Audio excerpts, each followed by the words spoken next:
Remember when a hit single could take over your whole school? One CD single, one poster in the shop window, one choreographed performance on a Saturday TV show, and suddenly a new name was everywhere. Then, just as quickly gone. The 1990s minted 1,000 pop dreams and chewed through most of them. Labels rose and folded, teen pop model, and a lot of genuinely great groups slipped straight through the cracks. This episode is for the bands you taped off the radio and then lost in the shuffle. The ones who had a moment, a monster hook, maybe even a top 10, and then vanished from the mainstream's memory.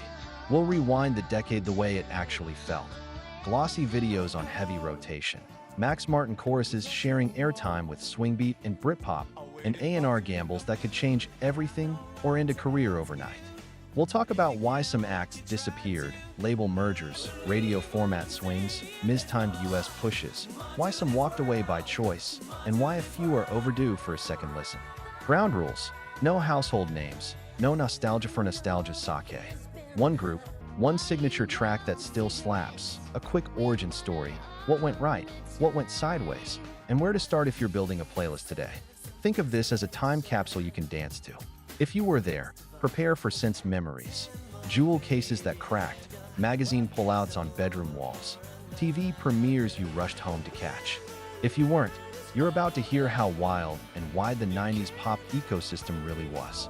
Let's press play and count down 15 forgotten 90s pop bands that vanished without a trace, starting at 15 to 11, then 10 to 6, and finally the top 5 you won't believe you forgot.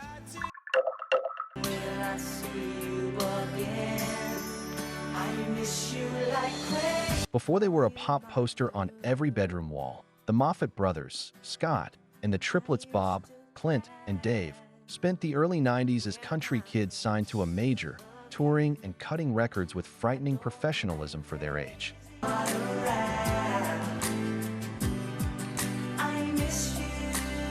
The pivot came in 1998 with Chapter 1, a new beginning, a pop rock rebirth that put them in the same TRL/radio Disney slipstream as Hanson, but with a slightly grittier band feel and four-part harmonies that could carry a chorus without studio scaffolding.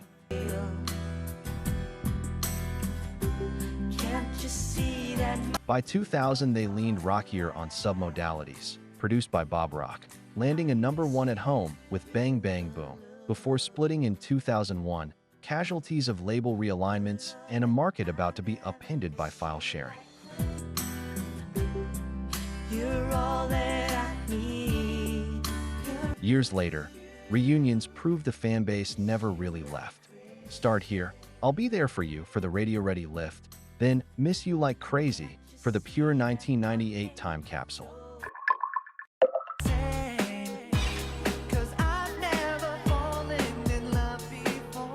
They moved from their first album Keep On, 1997, to a second, self-titled set on Maverick in 2000, scoring their most enduring earworm with Can I Get Your Number, A Girl Like You, a hook built for MTV spring breaks and mall speakers.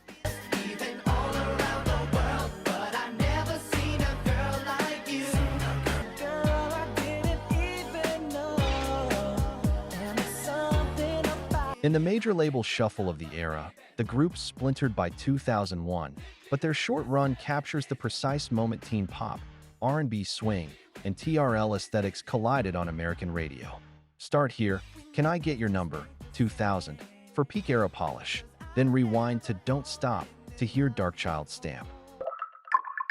You broke this heart of mine, my love in somebody.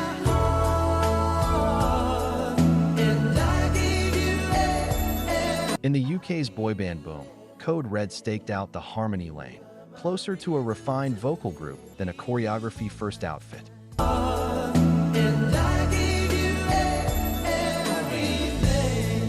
Discovered by producer Nicky Graham and signed to Polydor, they nearly represented the UK at Eurovision's national pre-finals with I Gave You Everything, runner-up in the 1996 Great British Song Contest, then issued the album Scarlet, 1997, with mid-chart UK singles and surprising success across Southeast Asia.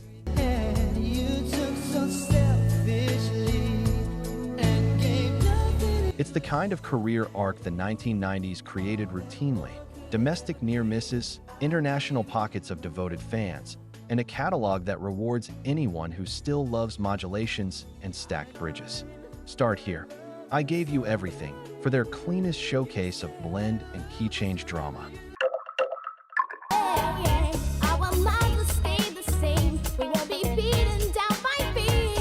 Cleo, Yona, and Zynem Higgins arrived like a bolt of color in 1998. Manchester Street style, TLC-era attitude, and Motown Kid tightness. Debut single Cleopatra's Theme stormed to UK number 3. Then, after Madonna's Maverick label brought them stateside, reached US number 26, a rare feat for a brand new UK R&B/pop act.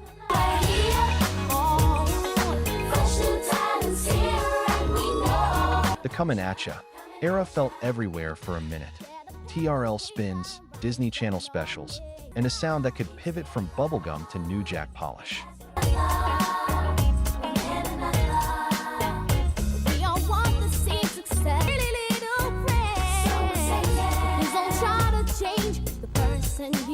As teen pop tides shifted and labels consolidated, momentum cooled, sporadic reunions followed.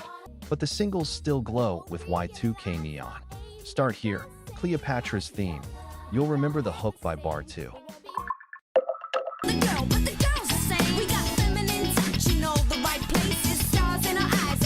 Formed in 1998 by Simon Cowell to challenge the Spice Girls head-on, Girl Thing had everything you'd script for a number one. A massive campaign, Eiffel Tower promo spectacle, and a debut single, Last One Standing, primed for the top.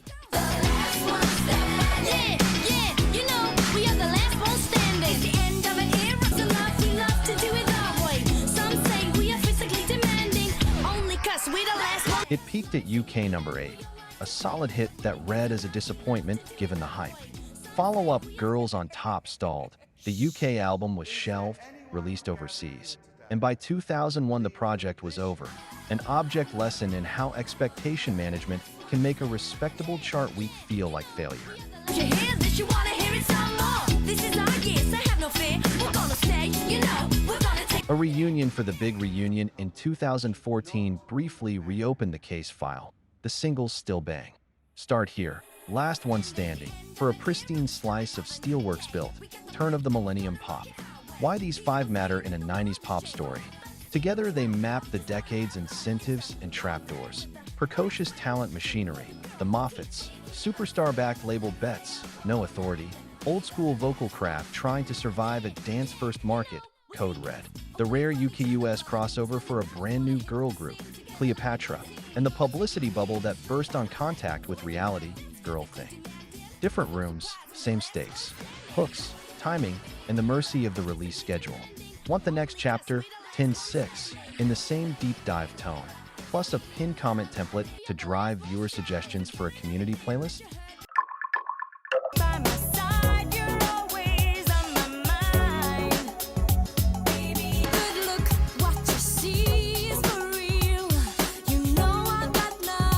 If you want to hear the exact moment late 90s Europop locked into radio perfection, start with Solid Harmony. They were a UK/US girl group who trained in Orlando's boy band ecosystem, then cut singles at Stockholm's Cheiron Complex. Max Martin and Christian London at the Faders, those close-mic'd vocals sitting on top of glassy synths and piston-tight drums.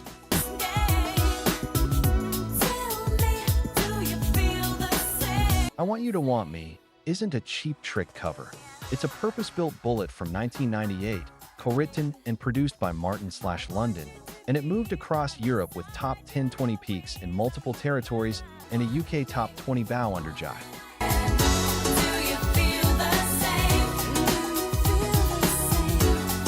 Their self-titled album, 1998, is the full Cheiron playbook, stacked hooks, key change architecture, and that airless drum programming that makes everything feel bigger than the room.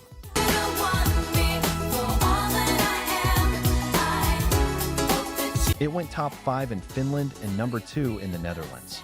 Proof that the Max Martin aesthetic wasn't just an American story. Where to start? I want you to want me for the Cheiron signature. Then, I'll be there for you to hear how they soft-pedaled the same machinery into mid-tempo glow.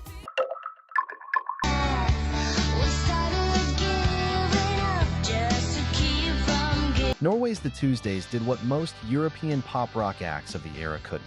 They punched into US Top 40 on Craft alone.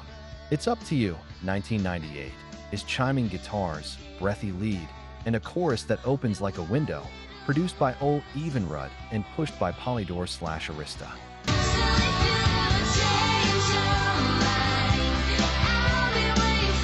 It hit number 55 on the Billboard Hot 100 and number 23 on Mainstream Top 40, with heavy spins at WPLJ and Keys.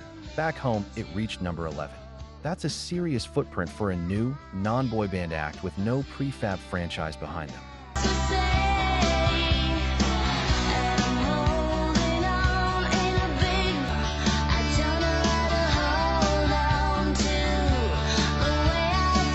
Their second, self-titled album is a time capsule of late 90s radio rock, half sunlit, half melancholy, and it answers the classic, what if the Bangles met Scandinavian pop discipline? Question without pastiche. The US follow-up stalled when Arista passed on the next record, and the band split soon after. Where to start? It's Up to You, single mix. Then, I'll Be Here for the tug between Sparkle and Ache.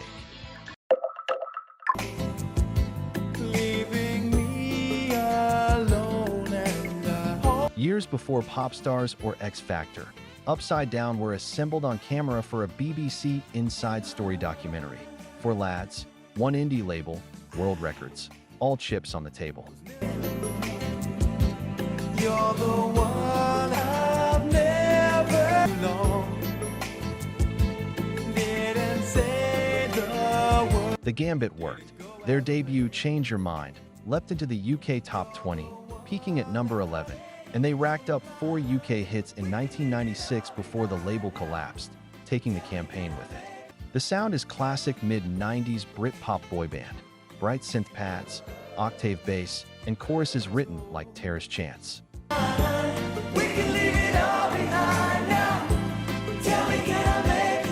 But the meta-story is the lesson. Publicity can light the fuse, infrastructure keeps the rocket in the air. When World Records went under, the group rebranded Orange Orange and faded. Member Giles Christian later became a best-selling historical novelist, a footnote that underlines how brief and intense those chart years were. Where to start? Change Your Mind. Top of the Pops performance exists. Then, Every Time I Fall in Love, to hear the template executed with more finesse.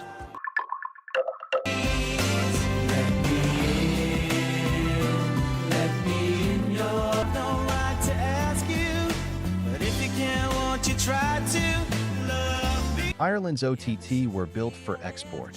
5 clean harmonies, a knack for melodic covers, and production from UK hitmakers Steve Mac, Phil Harding, Ian Curnow. Their 1997 album This One's For You set the table and a run of Irish top 10s, including Let Me In, IRE number 2. Prove the model.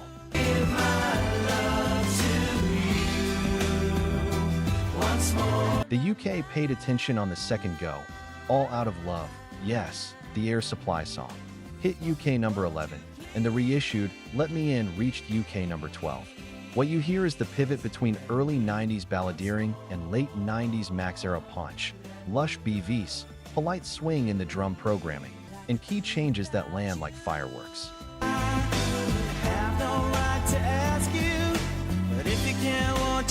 Sony's late 90s shakeups left them without a lane, and the band dissolved.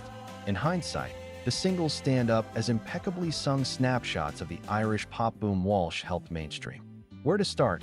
Let Me In, 1997 reissue, for the full-throated chorus. Then The Story of Love for original song proof they weren't just a covers machine. You can't believe what I'm saying, there's more to this world. Formed by producer Ian Levine and signed to A&M, Bad Boys Inc. were a flash of pure mid-90s UK pop glamour. Sharp tailoring, airtight harmonies, tracks designed for smash hits covers, and HMV signings. I'm looking out for danger. The numbers are real. More to This World peaked at UK number 8. Take Me Away, I'll Follow You at number 15, and the self-titled album reached UK number 13 before the project wrapped in 1995. Sonically, think high-gloss synth bass, hushed verses that explode into ecstatic choruses, and radio edits that waste 0 seconds. I want all you've got to give to me. There's got to be more. Need to turn back now. You can tell me the deal. It's the sound of a domestic pop machine working at full efficiency until the next trend blows through. They didn't change the culture, they nailed their moment, which is what great singles are for. Where to start? More to This World for the peak, then Walking on Air to hear how they packaged euphoria in 3 minutes. The common thread is infrastructure. Labels, producers, and broadcast slots either amplified the hook or let it fall through the cracks. When you're ready, we'll wrap with 5-1. The short runs, the misfires, and the singles that still level a room.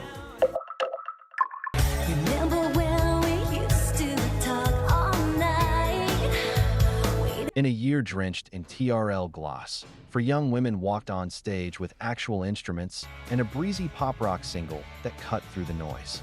Thunderbugs' Friends Forever arrived in September 1999 and shot straight to number 5 in the UK, buoyed by that fizzy chorus and a radio-ready guitar jangle that nodded to Go-Go's energy more than Spice-era choreography.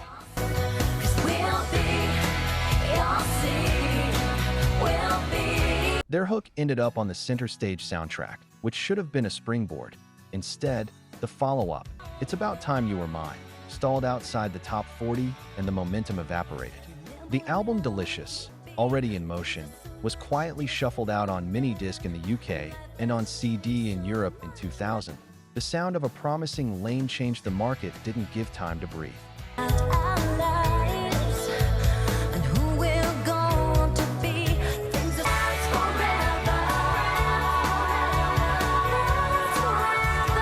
Why they matter? They were a proof of concept for instrument-playing girl groups at the tail end of the 90s teen pop wave, closer in spirit to later acts who wanted songs and chops, not just choreography. If you want the capsule of that promise, Friends Forever is still there, gleaming. Start here, Friends Forever, then sample the shelved then issued Delicious to hear the sound they were actually building toward. I'm telling you now, I quit. Hepburn looked like a label meeting between Cheryl Core guitars and UK teen pop sparkle, and, for a second, it worked spectacularly. Debut single I Quit landed at UK number 8 in May 1999, and, crucially, lived a second life when it turned up on Buffy the Vampire Slayer. The album, the most 1999 way possible to stamp a moody smart, alt-TV seal on your breakout. Ain't gonna go to work no more. Ain't gonna go to work. Follow-ups, Bugs, and Deep Deep Down kept them on radio, but internal changes and market churn saw the band fold after one album. What remains is a tidy snapshot of where UK pop rock was trying to go: brusque guitars, confessional choruses, and a TV sync savvy that came just before that strategy became standard. I quit, 'cause loving you's a job I don't. Why they matter?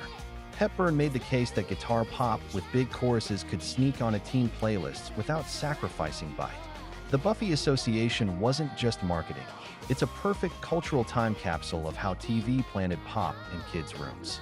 Start here, I Quit, then dive into the Buffy compilation to hear how it sat in that ecosystem.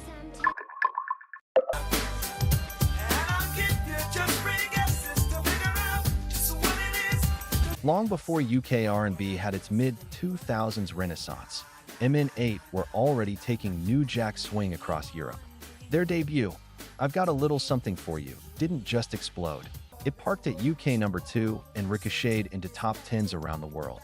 Just as importantly, it jumped mediums onto the 1995 Bad Boys soundtrack, which immortalized that rubber band bass line and made the track a 90s artifact you could practically see.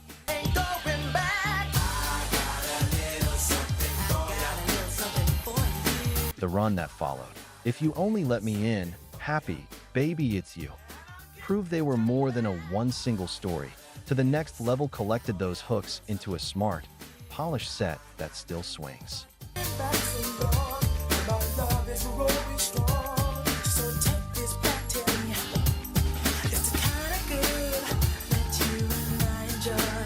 Why They Matter.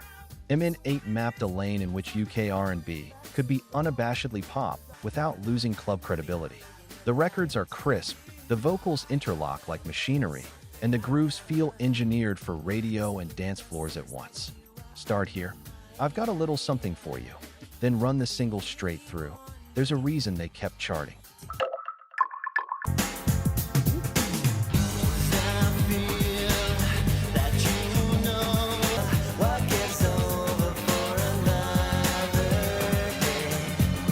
Crazy for You is one of those songs that feels like it's always been there, because, for a summer, it was everywhere. Let Loose released it to a shrug in 1993. A year later, the reissue vaulted to UK number 2 and refused to leave, becoming the 8th best-selling UK single of 1994.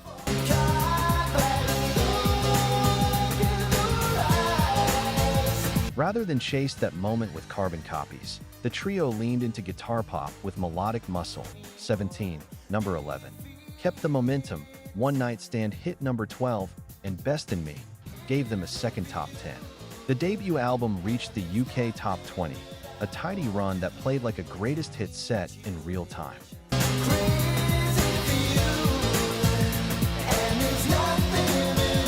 Why They Matter. They bridged boy band accessibility with bona fide songwriting. Choruses built to last, guitars up front, and just enough grit to keep it from dissolving into syrup. In a Just World, they're filed next to Del Amitri and B.B. Mac as 90s UK pop rock craftsmen. Start here, Crazy for You, then Best in Me for the soft focus classic they'll be remembered for.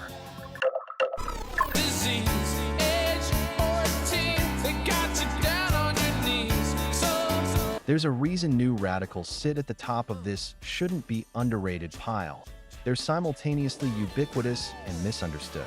You Get What You Give is the rare late 90s anthem that has grown in stature, charting modestly in the US, but going top 5 in the UK and number 1 in Canada and New Zealand. A perfect storm of uplift, snark, and evergreen melody.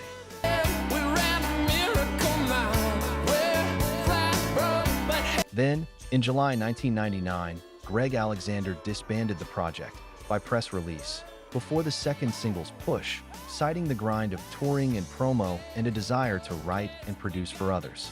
What looked like self-sabotage at the time reads, in hindsight, like an artist choosing the studio over the circus.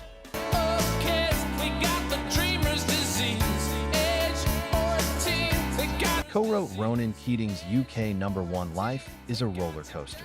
Co-wrote and produced Sophie Ellis-Bextor's Murder on the Dance Floor, which roared back into the charts in 2024, and co-wrote Santana and Michelle Branch's Grammy-winning The Game of Love. In 2021, New Radicals briefly reunited to perform You Get What You Give for the US presidential inauguration, proof the song had become something bigger than its chart peak, an intergenerational comfort tune with bite.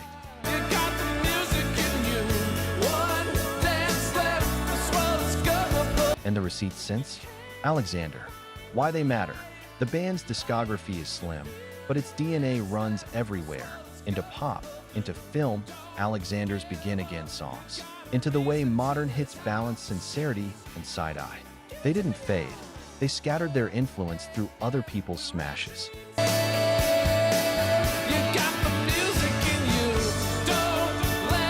Start here. You Get What You Give. Then jump to Someday We'll Know for the bittersweet counterpoint, and follow Alexander's trail to Life is a Roller Coaster and Murder on the Dance Floor. The journey doesn't end here, pop lovers. Watch this next.